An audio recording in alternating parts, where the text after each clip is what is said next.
With Blue Link Plus, you can access your Hyundai Tucson Limited remotely. Doors unlocked, temperature set, lost car found. There it is. Get complimentary class-leading Blue Link Plus. Call 562-314-4603 for complete details. The NFL regular season is wrapping up, but there's still time to get in on the action with FanDuel, America's #1 sportsbook. Right now, new customers get $150 in bonus bets guaranteed when you place a $5 bet. That's $150 in bonus bets, win or lose. The app is so easy to use, and there are so many different ways to bet, like live same-game parlays. Find bets in the new Explore tab. Make a parlay in the Parlay Hub, the best way to find popular parlays, and more. So visit FanDuel.com/247 and make your first bet a layup. FanDuel, official partner of the NFL.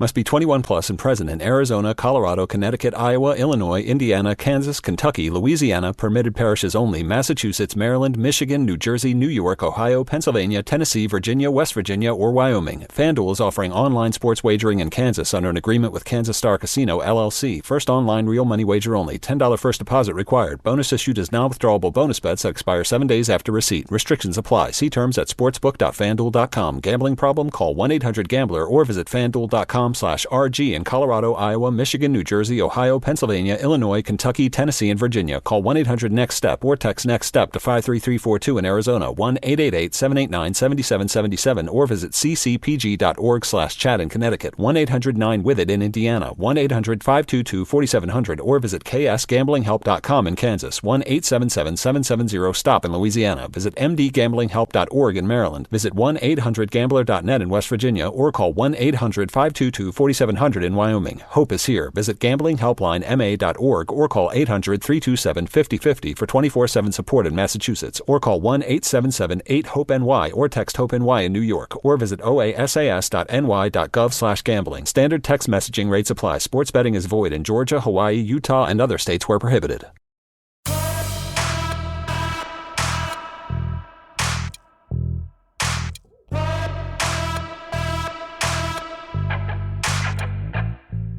Welcome to the Powercat Podcast, GoPowercat.com's Kansas State Athletics Show. Now, here's your host, GoPowercat publisher, Tim Fitzgerald. Welcome to another edition of the Powercat Pregame Podcast. I am GoPowercat publisher Tim Fitzgerald. And over the next hour, we hope to get you completely prepared for the Kansas State Wildcats playing host to the Houston Cougars on Saturday at Bill Snyder Family Stadium. Game slated for an 11 a.m. kickoff, so morning football at the Bill is good. The weather forecast is not good.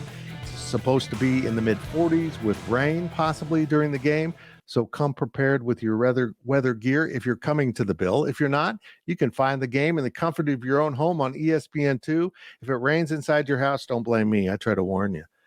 Throughout the course of this hour or so, we're going to hope to get you completely prepared for this game. We'll, of course, start with our former offensive lineman, our football analyst at GoPowercat, Brien Hanley. He played on those 97-98 K-State teams. As he'll look at what's going on with K-State primarily, we'll talk plenty about Houston, but also he's going to dig into what exactly is going on with this offensive line and why have they woken up and playing at such a high level right now. And before we get to Brien, we will start that off with something I know he'll enjoy, a brief talk with Cooper Beebe from Tuesday's press conference as the All-American guard recognizes how well they're playing, particularly now that Carver Willis has settled in at right tackle. In the second portion of the podcast, of course, Ryan Wallace will come in. He really does a marvelous job of breaking down opponents, and he'll dig deep into the Houston Cougars, who are led by quarterback Donovan Smith, who's no stranger to Bill Snyder Family Stadium. He played here last year, starting at quarterback for Texas Tech. Well, now he's in Houston for Dana Holgerson. And before that, we will have Chris Kleiman on from the Tuesday press conference to tell you everything going on with the quarterbacks, which is nothing. He didn't know much at that point of the week, and we'll see what plays out on Saturday, but we'll give you the latest from Coach Kleiman and his thoughts on the quarterback situation and a few other things maybe. And then in the third segment, which is our sports betting segment with Ryan Gilbert, we'll go through all 6 Big 12 games, including Kansas State and Houston. There's a big number for Kansas State in this game in terms of being favored. We'll go through all of those games. And prior to that segment, we'll hear from the QB1 himself. Will Howard will talk to us about what's going on. And honestly, you're going to be a little shocked at how, I don't want to say disgruntled, but miffed he is about the quarterback situation and the fact that he isn't the full-time starter and now is swapping possessions with Avery Johnson. All is good in the locker room, but if you look at it from his standpoint, you're probably not quite grasping what's going on either. As I mentioned, we're sponsored by Robbins Motor Company. And at Robbins, they strive to earn lifetime business and build relationships selling quality cars, trucks, vans, SUVs, and offering top-notch parts and service. Robbins Motor Company, title sponsor of the Powercat Pregame Podcast. Well, let's not mess around. Let's get to Cooper Beebe. A couple quick questions with him, and then we'll bring in Brien Hanley and start breaking down the Cats and Cougars taking place on Saturday in Manhattan.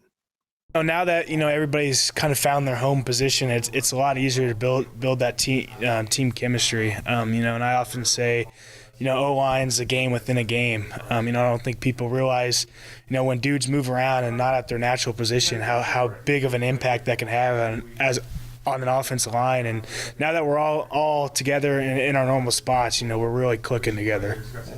How important has it been for Carver to Willis to really own that spot and grow up? He's become a much better player. No, it's truly impeccable, just what he's been able to do. Just the way he's grown throughout the season and the effort and the ability he plays with. It gives us that opportunity. When people get tired, we can sub them out and know that we have people that come in. When Duff gets in, gets his reps. We have the freshness because of the Carver Willises. So he's done a tremendous job, and it's great just to see him grow up. A lot of people, it. I've been talking crap on him early in the season, and just to see him grow up and become the player he is truly special. And there he is, Mr. Brien Hanley, the former Kansas State offensive lineman who joins us to start off every one of our pregame podcasts. Why not start with Brien Hanley? He knows his stuff. First of all, Brien, how you doing? I'm doing all right. It's been 2 days since I talked to you. I hope nothing went wrong. Nothing's wrong. Okay, not yet anyway. Yeah, it's the days early. Hang on. Hey, I just went back and watched some of that Tech Houston game. First of all, Houston didn't give up. Down 21-0. They're still down late in the first half, and then by early second half, they've got it tied up. Look, I think this was a case, a lot of it, of Texas deciding, hey, we've got this wrapped up, let's just cruise, and they couldn't do that. But credit to Houston and Donovan Smith for just keep firing away and finding a way to get back in that game. And honestly, they probably should have won that if they got a better spot. Maybe the outcome of the game is a little bit different there at the end, but I was impressed with their tenacity and not going away. Yeah, and that's all you can ask for is for kids not to give up. Every program preaches that, and to actually see it come to fruition at Houston, again, they were getting their head beaten in. They really were. And for them to just keep fighting and keep fighting and keep fighting.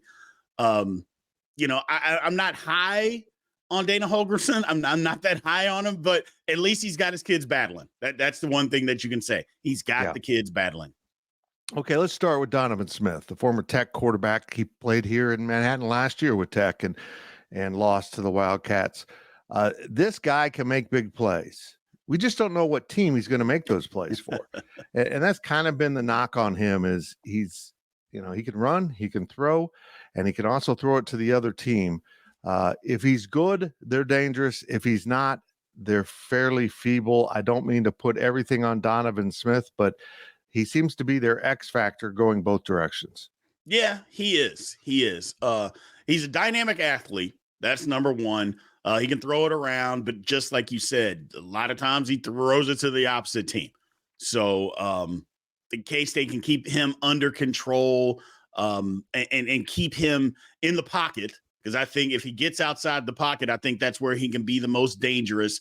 But yeah, I don't know. Houston's a good team. They fight, but I think K-State, if they do what they should be able to do and do it well like they did last week, I think they'll be all right in this one. I kind of feel like this is the same buildup for Oklahoma State. Questioning the quarterback, a team that has played okay, but isn't necessarily very good. And K-State fell into that trap, but that trap was a learning environment for K-State. I don't feel like they're going to look past Houston in any way like they did with O State. Well, if one thing is all they need to do is turn on the tape from last week and watch Houston. I mean, we know Texas is a good football team. They are. And Houston was right there. So if they have any kind of whatever and they think, oh, well, we'll just walk all over this team, just literally just look at the tape from last week. Texas is a good football team, and Houston had them on the ropes. Now, how they had them on the ropes, Texas stopped playing. I get all of that. But regardless, it happened. Right. So I think it's a little bit different looking at the Oklahoma State situation from where they were coming from versus Houston playing Texas literally the week before and having them on the rope. So hopefully the guys look at that and understand that. You know, I'm a big believer in you are what your record says you are. Houston is 1-3 in the conference, 3-4 overall, but deeper than that, they have statistically the worst defense in the Big 12. They've really struggled. Yes, they played a lot better last week when they switched to the 3-man front. Maybe that helped them. Maybe it just caught Texas off guard. We don't know if they're going to, stick with that 3-man front this week or if they will attempt to go back to the 4-man front. I don't think that matters. There was a day when the 3-man front bothered Kansas State, but that day's passed. I feel like K-State's going to put up a lot of yards. Yeah, those days are over. I think one of the things is that you show up in a 3-man front and you show up with a light box, K-State's going to run the football at you. Yeah. And I think that's what kind of got us in trouble a little bit earlier in the season this year is we kept trying to throw into that light box where now it's, you know what? Let's just get back to what we do well. Let's try to stop trying to fancy this up and let's just run the football. And K-State will be able to do that against Houston. Well, let's get to the meat of the matter as far as your approach to football. Kansas State's offensive line has been fabulous 2 weeks in a row, just absolutely dominating opponents. What they did to TCU last week should be an embarrassment for the Frogs program.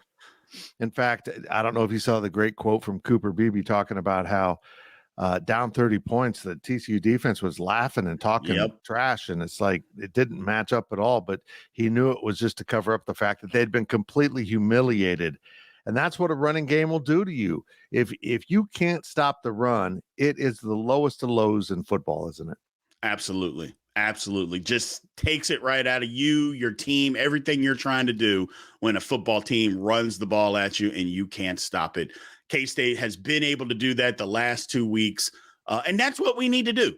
And I'm not saying we can't ever throw the football or anything like that, but K-State has an experienced, good offensive line. Let things start there and make people stop it.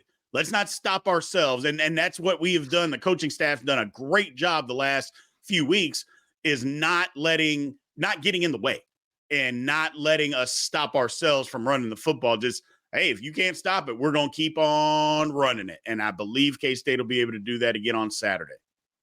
And you know what? That sounds like Avery Johnson's the quarterback for this game. You know, the guy that can get through you pretty quickly. I think it'll work with Will Howard too, the quarterback run. I think this defense is suspect in so many areas. And now that they've unveiled the big defensive change, which was, kind of gutsy to do something in the middle of the season like that, I think KC will handle it fine. I am fascinated to see what Colin Klein and Chris Kleiman do with their quarterbacks in this game. The 2-man approach, the rotation every other possession worked last week. It worked brilliantly. Both quarterbacks were really good. Will Howard was better. And will they do that again this week? What would Coach Hanley do? I would start it off the same way. And I know we talked about it on the Insiders, is I don't think the plan was to continuously rotate them one series. I don't think that was the plan. But once things just started rolling, then there was, okay, well, you know what? This is working. We might as well just continue to do this. And TCU just didn't put up any resistance. Right. So if a team, and we're just beating them into the dirt, there's no reason to change or do anything differently if just continue to do what you're doing. I just don't think that was the plan. I think they'll go into this the same way, thinking, you know what, we're going to ride a hot hand. We'll start out initially switching them, but then we're going to go with the hot hand. And I think that's the same approach that they're going to go with this week. Hopefully it turns out the same way as TCU, where we don't have to do anything differently. Right. The hot hand was both of them. And then eventually the game just dictated. Will Howard had most of the playing time in the second half because he was managing the clock brilliantly. Yeah, he had. The receivers, Jace Brown's given them new life. Another true freshman steps on the field for Kansas State and shows that the future is bright. He's been a much needed addition to that receiving core, hasn't he? Absolutely. This is some of the things that I know me and you have talked about previously on podcast, talking about K-State recruiting and getting guys on the field immediately that are freshmen. That's what all the big boy programs do. They get guys, skill position players especially, on the field immediately that can help, that they don't have to take 2 and 3 and 4 years to develop. This is a case of that. And it may have even been a case of, you know what, we're giving these older guys an opportunity, and you know what? This guy's just doing it better. And we've seen it play out. I love what he's doing. He's got a confidence to him, Fitz. That's the thing I like. He's got a confidence to him that I belong. And that's what you have to be able to play big-time college football. I belong, have a confidence, go out there and do it, and he's done it. He's certainly on the same page with his fellow freshman quarterback. They certainly have a connection there that's undeniable. But we just talked a whole bunch about the offense and what the offense is doing right. But Brien Hanley, that defense was absolutely light out last week against TCU. That was just pure dominance by the defense for K-State, holding that offense to 3 points. And it went to the second team, down at the final seconds of the game, hold them out of the end zone. Impressive performance by the K-State defense. I didn't expect that. That was a new level for the defense, and that's a really positive sign. Very positive sign. The defense just simply got after him. All the things that we loved and we talked about as far as the offense is concerned, the defense was just better. It just was. They played lights out football. They got one long run, and that was it. Other than that, K-State were on them. We were just all over the place, guys flying around, and we were tackling. That's always been a little bit of an issue, is tackling, and that was not an issue on Saturday. If that continues, I like K-State's chances moving forward for the rest of the season, because the guys were out there hitting, tackling, running around, flying around, covering guys. One thing that I did notice in the secondary, Fitz, guys are starting to creep up a little bit. They're not sitting back. They're starting to get a little confidence that, you know what? All these guys aren't just going to run right past me. Trust the technique. Trust what the coaches are telling me. I'm starting to notice that in the secondary, and it paid dividends against TCU. I love what I'm seeing, man. It was a great thing to see. Yeah, Jacob Parrish can run with anyone. His improvement as a cover guy is just shocking. He's come so far. But Keenan Garber gives you another corner that can run with anyone, as they've added a lot of speed there with Will Lee's injury, but Will Lee's come back. So all of a sudden, in typical K-State coaching fashion, they've developed such good depth now. They've got 3 corners that can play at a high level. It's really positive. The safety swap between Payne and Savage has worked. They both have flourished in those roles. Kobe Savage is everywhere. But, that defensive front for K-State showed that they can get some pressure with limited resources, which is huge for a defense. And if they can bottle up Donovan Smith, keep him in that pocket, make him throw, good things will happen for the K-State defense. Absolutely. They can, again, eliminate one thing. Take away the run. Keep Donovan Smith in the pocket. Don't let him get outside. And then he is going to throw the ball to us. And that's just going to happen. We just got to be there to catch it. Well, I'm going to get into the weeds a little bit because you mentioned something about tackling and how it, hadn't been the best for K-State. I look around college football, tackling is awful. Yeah. And I think a big reason why is back in your day, when the covered wagons were roaming the plains, Bill Snyder didn't have a limitation on practice. No. And you guys went after it long hours, including physical play, including tackling drills. Now you're so limited. I just don't think the kids have enough time to be good in tackling. And we're seeing them get better as the season progresses. Why? Because they've had more practice tackling opponents. I think it's a real deficiency in the college game. It absolutely is. Look, I can remember, and again, like you said, I was out there 50 million years ago. But the bottom line is Monday through Thursday, individual drills. And you look down, every now and then you'd look down to the other side. You'd see those guys working on tackling. Even on a Thursday at the beginning of practice, they're working on tackling. It was an every single day thing. And just like you said, with the limitations, I just don't know that you have enough time to do that. I think you got to make some time, though. Yeah. I do, because like you said, it's not a K-State problem. It's a college football. It's a football problem, because you look in the NFL, tackling is awful in the NFL as well. So it's just a football problem. Everybody wants to make a big hit and nobody wants to wrap up. I think that'll start changing now, because guys get penalized, get thrown out of games. It's going to take a little while for that to funnel down a little bit, but yeah, it's just a bad deal right now as far as tackling is concerned. But K-State did a good job on Saturday. I know that. Absolutely. They keep that up. I know this about football. If you block, tackle, throw, and catch and run, you're going to win games. Absolutely. It gets down to that. Brien, I appreciate it so very much. You can check out all of his content right there at Big B Sports Talk. Make sure you're checking out Big B Daily, his live programming, and so much more from him, as the former K-State offensive lineman does good for us and for all of YouTube, Brien, for all of YouTube. Absolutely. We're going to head into the break right now. Ryan Wallace awaits on the other side as the Powercat Pregame Podcast, sponsored by Robbins Motor Company, rolls on. GoPowercat.com's Powercat Podcast continues after this short break.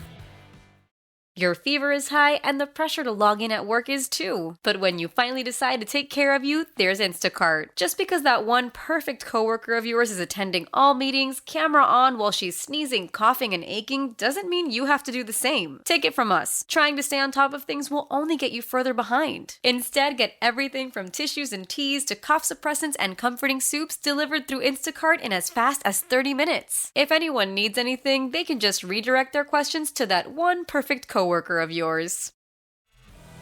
Welcome back to the Powercat Podcast. Welcome back to the Powercat Pregame Podcast, sponsored by Robbins Motor Company. One segment down. We got two more to go. Don't worry. We learned a lot about the Wildcats and Cougars. They kick off at 11 a.m. on Saturday at Bill Snyder Family Stadium. That was Brien Hanley, and before him, Cooper Beebe, as we let the beef do the talking in segment one. And now we're going to dig deep into Houston with our own Ryan Wallace and the scout of the Cougars, led by quarterback Donovan Smith and head coach Dana Holgerson. But before that, we're going to get to Chris Kleiman and try to sort out a little bit of what's going on with the quarterback situation, who will play. Of course, this was from Tuesday's press conference. Coach Kleiman at that time didn't know a whole lot or didn't want to tell us a whole lot, but we'll get to that shortly. And as I mentioned, we're sponsored by Robbins Motor Company. The dedicated team of automotive professionals at Robbins, Chrysler, Dodge, Jeep, Ram, Fiat will match you with a vehicle that suits your lifestyle and budget. Robbins Motor Company, title sponsor of the Powercat Pregame Podcast, and they've done it for many years. We appreciate it so very much. Yes, here is what Chris Kleiman said about the quarterback situation at Tuesday's press conference. And at the start of the third segment, before Ryan Gilbert, we're going to hear from quarterback Will Howard. You don't want to miss that. But let's go to Chris Kleiman before bringing in our Ryan Wallace. We haven't talked about it yet with Colin. He and I will visit as the week goes on. I really don't know. We'll have to wait till Saturday. And now it's time for Ryan Wallace, our recruiting editor at GoPowercat, and he helps us with these breakdowns of the opponent leading into the games here on the Powercat Pregame Podcast. Wally, first of all, welcome. Thank you. Well, hey, Fitz, I'm glad that you're having me back, because I don't know if my segment could have been more inaccurate after Saturday night. It's all right. Wowzers. Oh, it's all right. I mean, you got it spot on the week before against Texas Tech in the quarterback run game. We'll give you an off Can't week. be perfect. Can't be perfect. Yeah, exactly. And this Houston team is a little strange to look at because they have been better the last 2 games. They had an off week in between their big, stunning victory over West Virginia, and then a really good performance against Texas in which they rolled out the 3-man front that they hadn't shown all year. I assume this is a permanent change, but let's just start here. Give me your overall thoughts about the Houston Cougars, one of the teams that has really struggled in the Big 12 coming in their first year. Well, on one hand, it's been it has been a kind of a season so far of 2 different teams, and you outlined that. I think you go through their first 3 games of the regular season to, what is it, their last 4.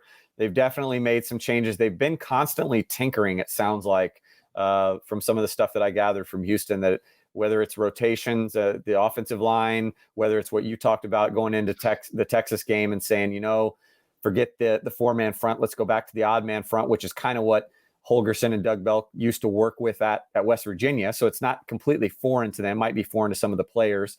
So they've constantly been tinkering a little bit.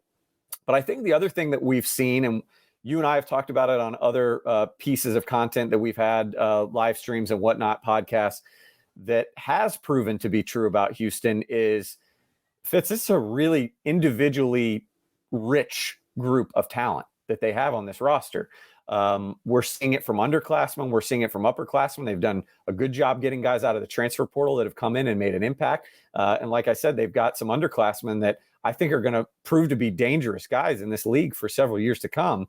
And I don't want to go as far as saying that the coaching is a scheme thing. I think they've got some schemes that work. I mean, Dana Holgorsen has won games before. It's not that his X and O's aren't, just blasphemy, but the coaching seems to really be holding this program back. And I don't know if that's at individual positions and that kind of development. I don't know if it's in-game decisions, but yeah, Fitz, I mean, it's a talented group that on any night seems like they could hang with anybody, as we saw last week. But at the same time, any other night, they could just get kind of blown out of the water. And to me, that comes back to what's on the sidelines and not on the field. I certainly don't want to dismiss what they did last week with Texas. But in watching that, it looked like Texas doing Texas things, just kind of checking out where Texas, we won this, we're up by 21. And then next thing you know, they're in a shootout. Then their quarterback gets hurt and they get out of there by the skin of their teeth. So again, that was the Houston team all of a sudden turning to their athletes and Donovan Smith to make plays, and they did. Donovan Smith is an interesting case for me. I like him as a quarterback, but he's flawed. He makes too many mistakes. He has some bad reads. He did it again in that Texas game. And he's no stranger to Bill Snyder Family Stadium, as he was the starting quarterback for Tech a year ago. Give me your thoughts on Donovan Smith. Well, we're seeing kind of what Texas Tech thought he could be in their system. And I think in this system, it suits him a lot better. Last year, K-State fans that were at that game in Manhattan remember him for his ability to kind of keep plays alive on the ground with his feet. And he's a big body, but a body that's pretty mobile, can move. He hasn't been asked to do that. And I don't really know if he wants to do that. I think he wants to be more of a pocket guy. And in this air raid, this true kind of Mike Leach type system that they run, it's behooved him big time for him to be a little bit more accurate, because it's just more about quick reads. You're not looking downfield as much as he was at Texas Tech, and allows him to just kind of look for more underneath stuff and move the chains. I was looking at some stats for him, Fitz. He has not thrown for less than 225 yards in a game this year. I mean, he is chucking it. Other than Dylan Gabriel, I think he's number 2 in a lot of passing stats in this conference this year. But the thing about him, and he's cut down the interceptions, I'll give him that too. But the thing about him that I think still holds true, and maybe it's no fault of his own, maybe it's the rapport that he's had to develop with a lot of young receivers. I think the starting receiving core that we're going to see on Saturday morning is like all sophomores, and they're really good. And they've got some freshmen that they're not playing that are ridiculously talented. So they're young. And so he's had to kind of get to know them in his first year in the system. And so maybe there's some rapport issues, and maybe there's some issues up front with the offensive line that I mentioned. They've been kind of tinkering, Patrick Paul at tackle has been strong, but the rest of the group has not been very good at all. So he's cut down on him from an interception perspective. I mean, his maturity has really grown this year and not throwing as many bad balls, but his QBR is still only 70.9 Fitz. And I say that for some contrast. Will Howard is 72.5. And there are a lot of K-State fans that are done with him. So QBR wise, Smith has been worse than Will Howard, and he's been sacked 18 times, which again goes to show you that he kind of wants to stay in the pocket, wants to be more of a passer this year, not a runner. But yeah, I mean, you will definitely notice that he's taken his game to another level, but he's still not somebody that I think you expect to, Houston to ride his coattails to some big upset win in Manhattan. I sure don't anyway. Not what I've seen so far from him this year. One of the things Dana Holgerson has done right in my book is he took this quarterback out of the portal and said, "You're my guy. You're it." And he never got that at Texas Tech. So I think it's really helped him. Defensively, I think the Houston coaches realized we got to do something different. I don't think this was some grand mastery that they wanted to switch defense heading into the Texas game. I think they got to the off week and said, what the hell can we do to fix this defense? A defense that's dead last in almost every category in the Big 12. They've been pitiful. They were better, but the surprise is over, and K-State is more than accustomed to seeing three-man fronts. Yeah, I mean, this won't be anything. It might have surprised Texas because they weren't preparing for it. But at the same time now, K-State has a week's worth of film to at least watch it. And again, like you said, it's not something that they don't practice against every day. But I think a lot of what I've seen from Houston when I went back and watched several games, Texas Tech, Texas, a little bit of TCU, of course, trying to familiarize myself with like opponents, haven't gotten a lot of pressure on the quarterback. And I think going to the odd man front allowed a little bit more design elements that they can manufacture with blitzes and whatnot. They were also able to get a talented Oklahoma transfer who is listed as a D-line, but he was kind of starting beginning of the year for Houston more as like a true outside linebacker in a Wugbu. They got him more at what he's best at, which is kind of that hybrid.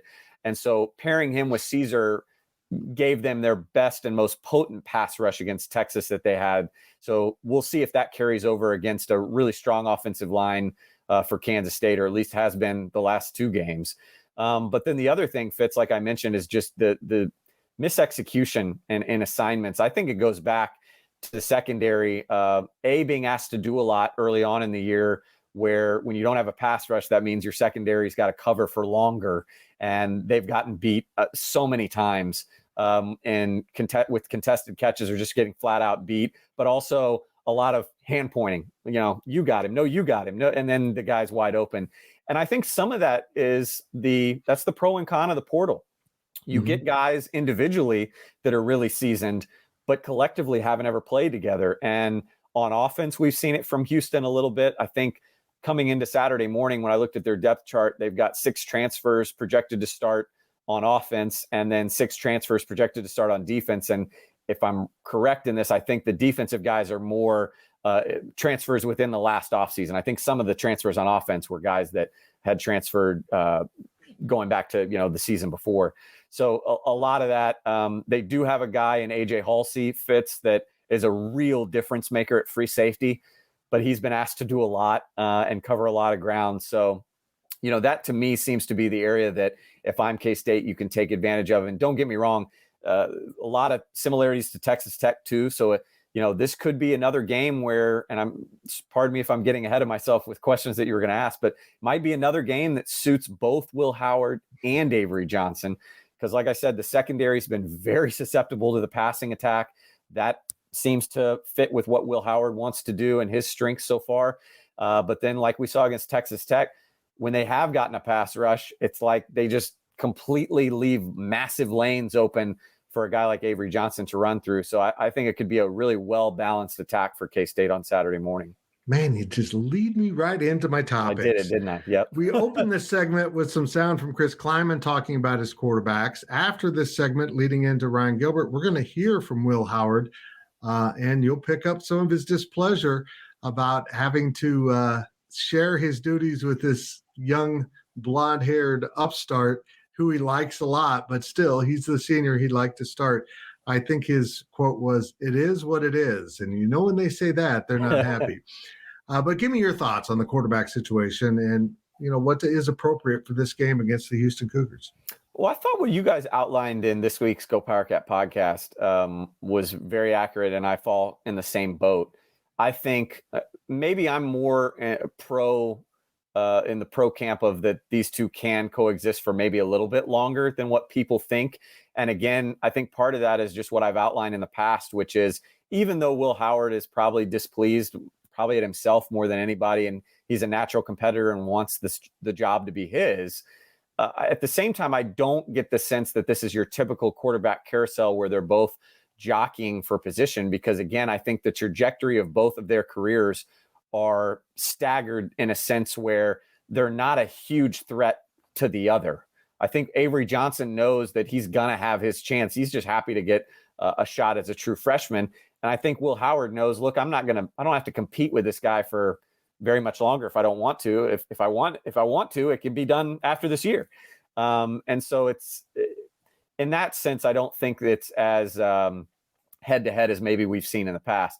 At the same time, though, I agree with kind of the sentiment that's been laid out by a lot of K-State fans. And again, what you guys said on the podcast, which is, I think it can exist for as many games as you want, but I think the longer that it lingers creates some problems. I don't think you want to go, into a bowl game with this constant each week we'll see, and you take a series and you take a series, you take it, and the constant rotation. I think at some point you can go with whoever fits the game plan best, but eventually you really kind of want to see one of them rise to the occasion. Yeah, no doubt about it.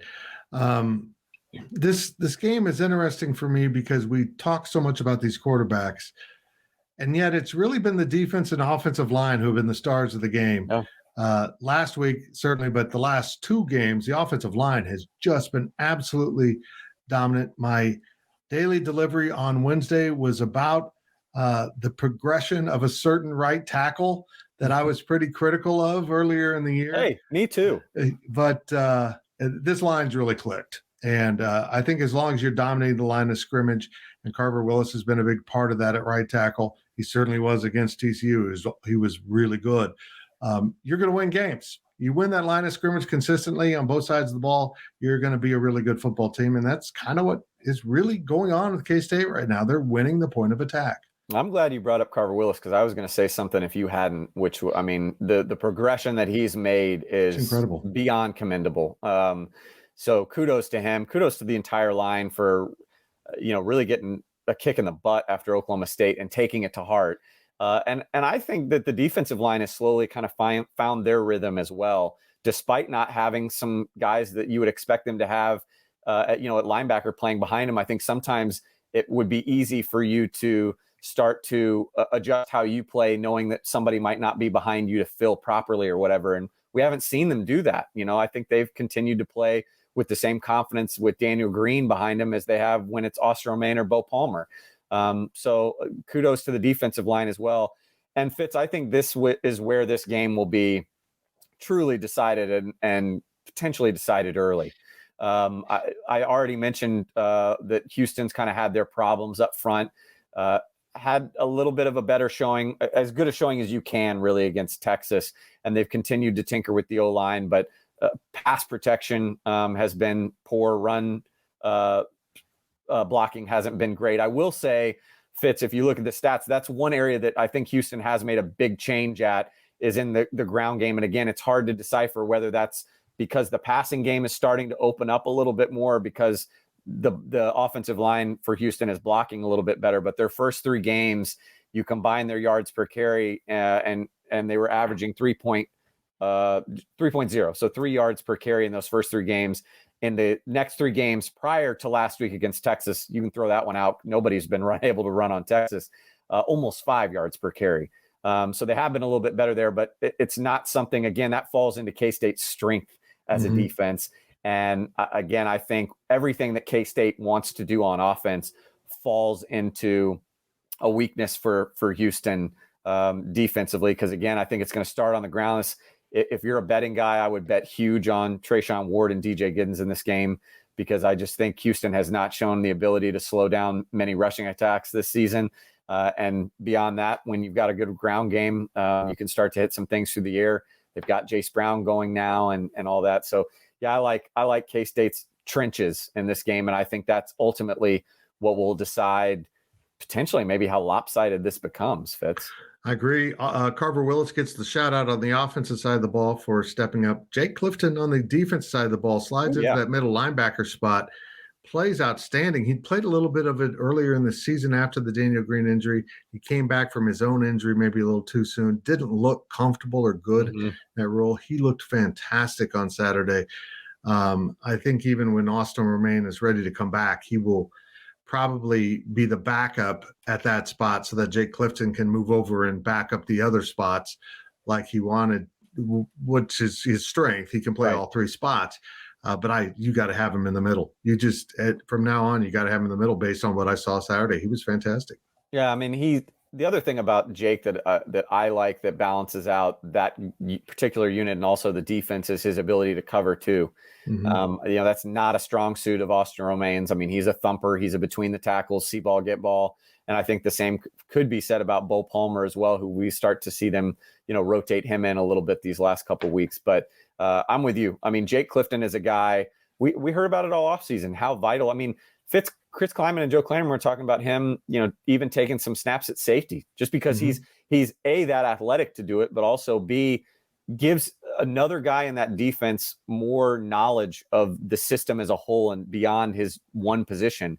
Getting him back healthy has been huge. I think you're right. I don't want to say anyone rushed him back. For all we know, Jake rushed himself back. He definitely looked like a different player against TCU in a very good way.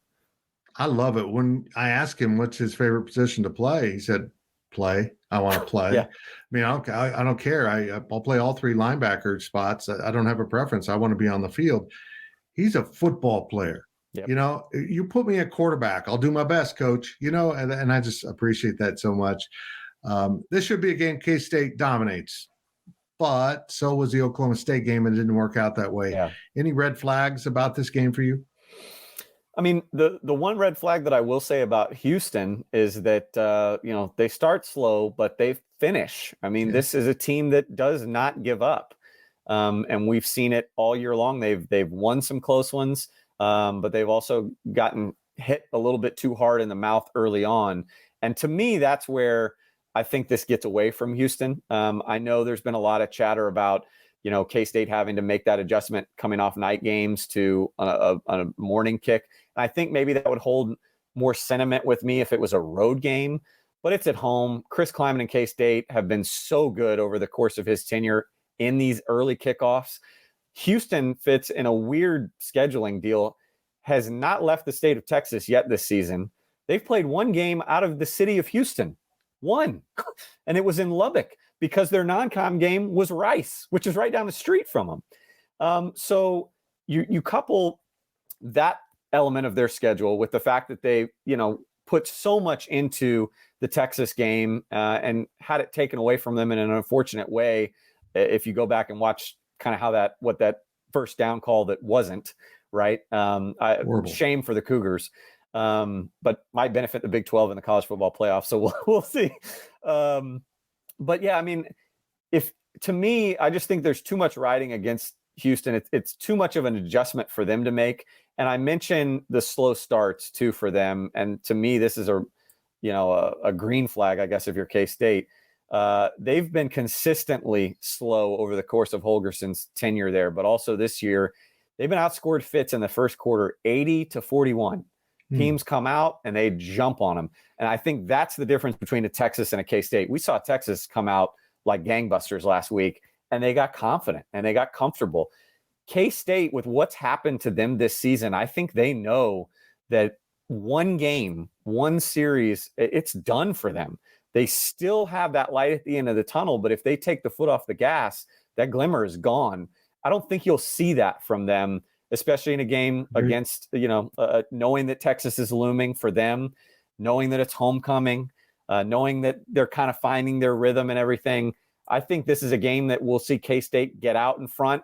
I don't know if they're going to get away quite to what the line is right now, but I think it'll be one that K-State handles comfortably from start to finish. I really do. And you know my old philosophy about Texas teams coming north when it gets cold, and it will be a little bit chilly on Saturday at the Bill. Thank you, Ryan Wallace. Appreciate it very much. Your expertise is always needed to offset me. Yeah, well, when it's right, Fitz. When it's That's right. We'll just take it. It sounds good. We'll just take it. There you go. Let's head into a break on the Powercat Pregame Podcast, sponsored by Robbins Motor Company. But you don't want to go anywhere. You need to hear what Will Howard had to say at Tuesday's press conference. It might surprise you. The tone is very interesting. We'll be right back. GoPowercat.com's Powercat Podcast continues after this short break. If you're in the market for investment-worthy bags, watches, and fine jewelry, Rebag is the answer. Rebag is a luxury resale marketplace where each piece is carefully vetted and verified by experts to ensure quality and authenticity. If you're in the market, use Rebag to buy and sell finds from the world's top brands, including Hermes, Chanel, and Cartier. Head to Rebag.com to get 10% off your first purchase with code REBAG10. Shop today at Rebag.com. That's REBAG.com. And use promo code REBAG10 for 10% off your first purchase. Welcome back to the Powercat Podcast. Welcome back to the Powercat Pregame Podcast, sponsored by Robbins Motor Company. We have 2 segments behind us and 1 segment remaining, and it is last, but it's not least. Ryan Gilbert is never least. He will be stepping in here in just a second to discuss the betting lines around the Big 12, 6 games in total, including a big line for K-State to cover if it beats Houston in this game. Of course, the Cougars and Wildcats kick off at 11 a.m. at Bill Snyder Family Stadium. It's on ESPN2. And before we get to Ryan Gilbert, we'll hear from Will Howard with a very interesting conversation from Tuesday's press conference. Kind of lets his real feelings out about where this quarterback situation stands for the Kansas State Wildcats. Will they continue to rotate? Will they go with the hot hand? We won't know until it unveils itself on Saturday. As I mentioned, we're sponsored by Robbins Motor Company. K-State fans, visit the Robbins Chrysler Dodge Jeep Ram Fiat location on Anderson Avenue in Manhattan for an exciting test drive. Robbins Motor Company, longtime title sponsor of the Powercat Pregame Podcast, and we appreciate it so much. Well, as K-State went with Avery Johnson and Will Howard in back-to-back possessions, just shuffling back and forth throughout the game on Saturday in a blowout over TCU against TCU, down in Houston, the Cougars were giving the Longhorns everything they could take.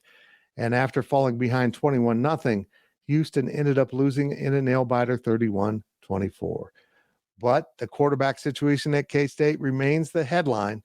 Let's get to Will Howard, and then we'll bring in Ryan Gilbert to talk about sports betting lines around the conference and where he thinks these games will fall when it's all said and done.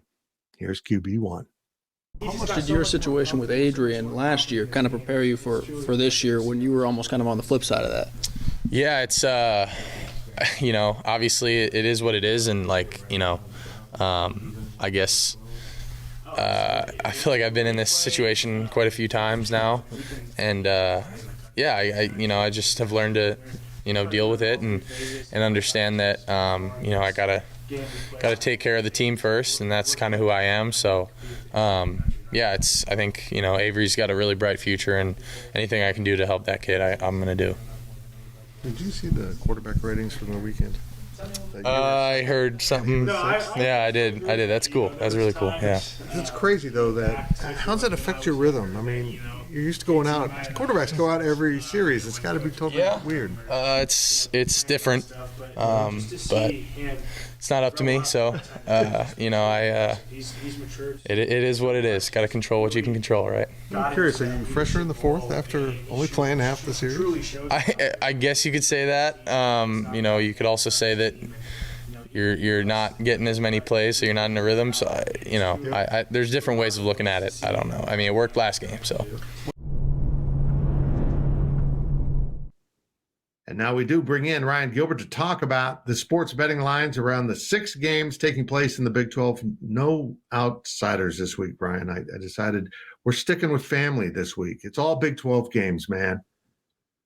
I don't know. Hey, right? What's that? That's how it should be. I know. Those outsiders don't belong in this family. I do want to ask you, because you were at Tuesday's press conference with myself and Michael Goins and Zach Carlson from the GoPowercat crew. You heard Will Howard speak. The viewers just saw his video. The listeners just heard his audio from Tuesday. Doesn't sound particularly overjoyed with the quarterback situation, does he?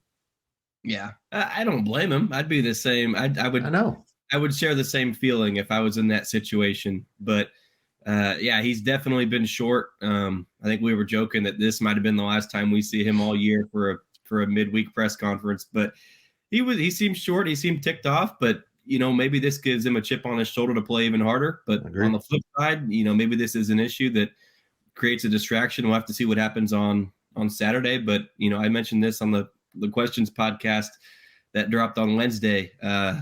Will Howard is sort of, last year he stole Adrian Martinez's job, and now it seems like he might be getting his job stolen this year. But that's the game of football, right? And you got to be a team.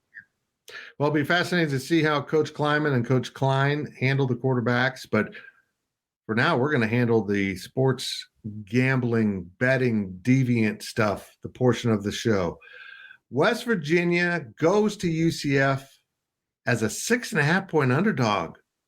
Gills, UCF favored by a touchdown at home over West Virginia. I guess Vegas thinks the West Virginia climb is over, and it's now back to being Mountaineers. What are your thoughts on this game? Well, somebody's got to win, right? West Virginia's lost 2 in a row, but UCF has lost 4 in a row. And so I agree, man. I'm surprised to see this, basically a touchdown in favor of UCF. But UCF's been close. You look at the game against Oklahoma, losing it by 1. They lose to Baylor by 2. So I get it. They've been close. But at the end of the day, a loss is a loss. You have lost 4 in a row. I don't care how close you are to winning these games. When you're losing 4 in a row, that can't be good for the confidence and morale of your locker room. So I've got to ride West Virginia. I can't be laying a touchdown with UCF. And I get it. West Virginia's struggling, but I mean, they've been respectable this year. Yeah. Cincinnati ventures into Stillwater. Have fun, guys. They are only a 7.5-point underdog to Oklahoma State, maybe the team that's playing best in the entire Big 12 right now. They've gone from dead to contender in the matter of less than a month. Cincinnati's got some players, but I'm a little shocked that this isn't a double-digit line. I will ride Oklahoma State big time. Right on. The Cowboys are rolling right now, and over the last 3 games, averaging 38 points a game here. Obviously, one of those games was against Kansas State, like you remember, where that offense sort of came together, got some life. Cincinnati hasn't scored more than 30 in a single Big 12 game yet. So I think Oklahoma State steamrolls them here on Saturday. Yep, I would agree with that. Iowa State goes to Baylor as a 2.5-point favorite. Who would have thought we'd be talking about Iowa State midseason being a road favorite in the conference? But here we are. Reality set in. Iowa State has found something with a young quarterback.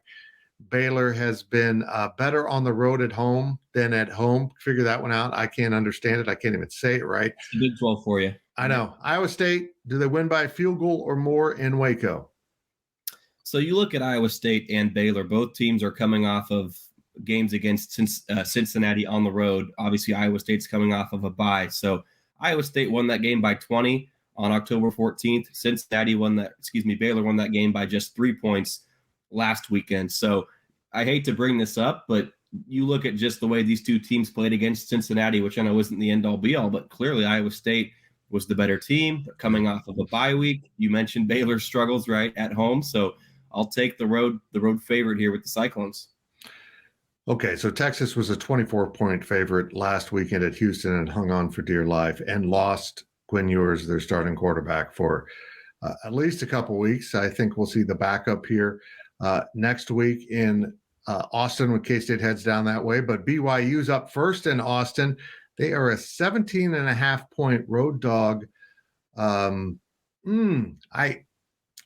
want to believe Texas should cover this, but there's so many unknowns with this quarterback. I don't think I would touch this game. They could be incredible or awful. I have no idea what we're going to see from that Texas offense.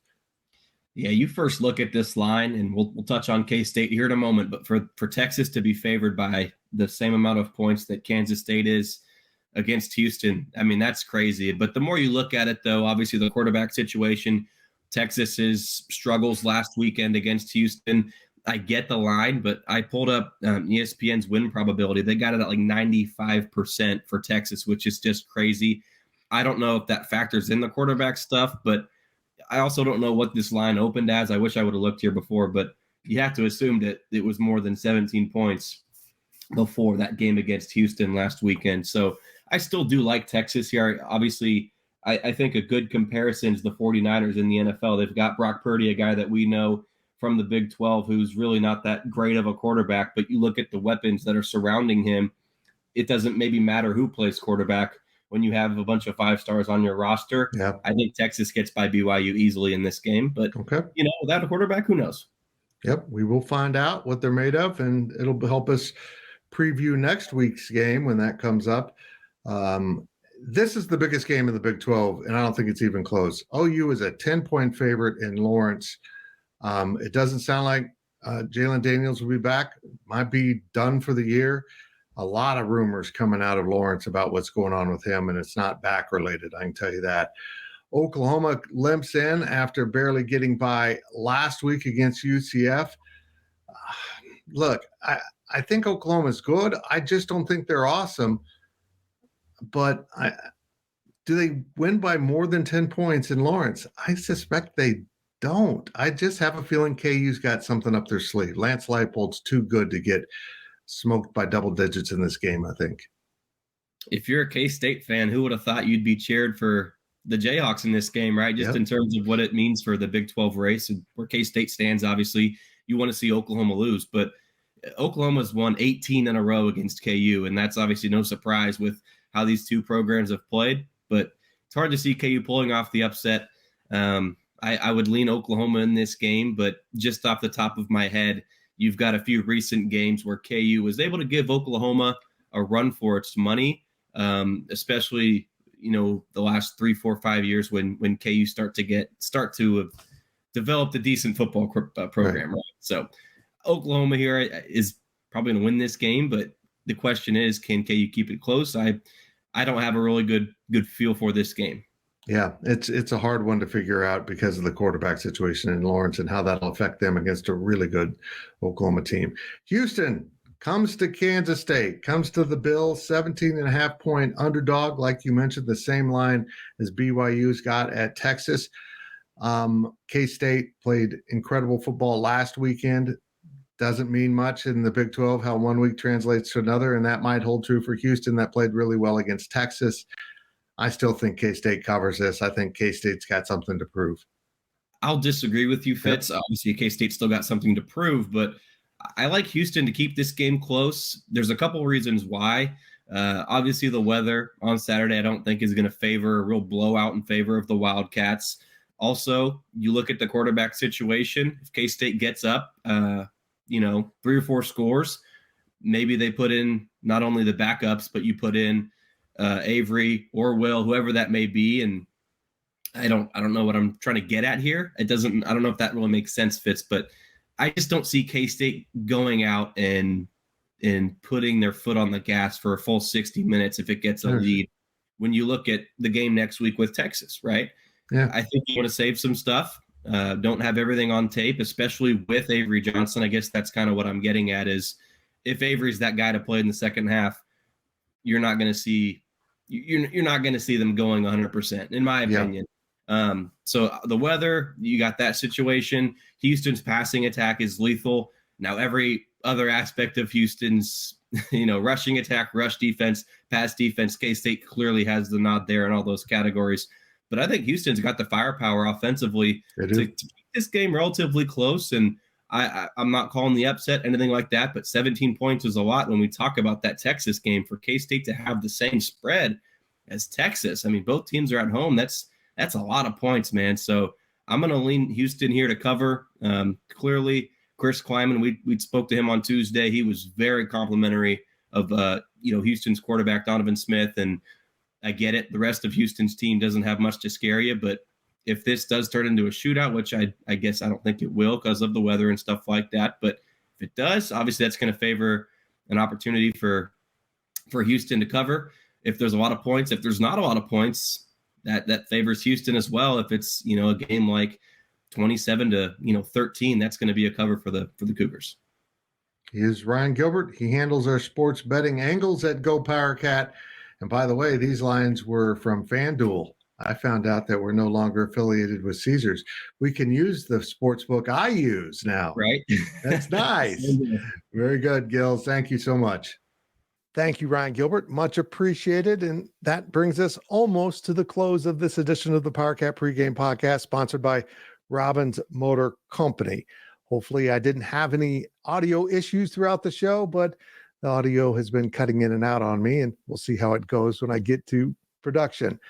Remember, the game kicks at 11 a.m. That's right, no night game. The first morning game of the Big 12 season for Kansas State, as the Wildcats play host to the Houston Cougars, 11 a.m., Bill Snyder Family Stadium on Saturday. The game is on ESPN2, but one more reminder, if you're headed to the stadium, check your weather app. Make sure you have the right clothing, the many layers. You might need rain gear, cold gear, heat gear, I don't know, asteroid gear. It's going to be a weird weather day at the Bill. Be prepared. And we have one more thing to cover before we close up shop, and that is my one thing to watch in this game. For our VIP subscribers at GoPowercat.com, I dig in a little deeper with my 5 keys to victory and my actual game prediction. I do think K-State wins this game, and I do think K-State gets away from Houston maybe in the second half, but I think this is going to be an entertaining game.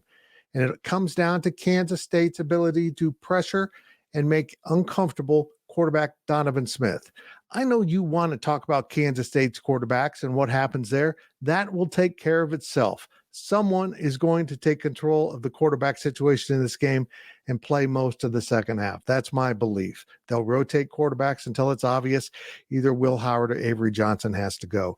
But we know Donovan Smith is playing for the Houston Cougars. He played here last year with Texas Tech, and K-State was able to contain him. As Ryan Wallace mentioned, he doesn't want to run around and be a mobile quarterback, but he can do that. He wants to stand in the pocket and sling the ball, and he's very capable of doing that. So K-State needs to squeeze that pocket and make life a little bit less comfortable for this Houston offense that seems to have a little life in it. They can put up points, and they never give up, as we saw with their comeback victory against West Virginia, and then how they came off the mat with Texas and took them to the very wire. Should be a really great game at the Bill. I hope you can make it. I plan on being there. I'm excited to have back-to-back home games before Kansas State goes to Texas for a giant game next week, and we will have our complete preview of that game waiting for you 1 week from today. But for now, it's K-State and Houston on Saturday at Bill Snyder Family Stadium. And I will see you at the Bill. Thank you for listening to the Powercat Podcast. Make sure you're subscribing to our show at Apple, Spotify, Amazon, or wherever you get your podcasts. Who is June Carter Cash? You don't know music until you know June. Experience the artist and icon story of talent, ambition, and loyalty. She had that spark, the it. June. New documentary now streaming exclusively on Paramount Plus. Go to Paramount Plus to try it free. Terms apply.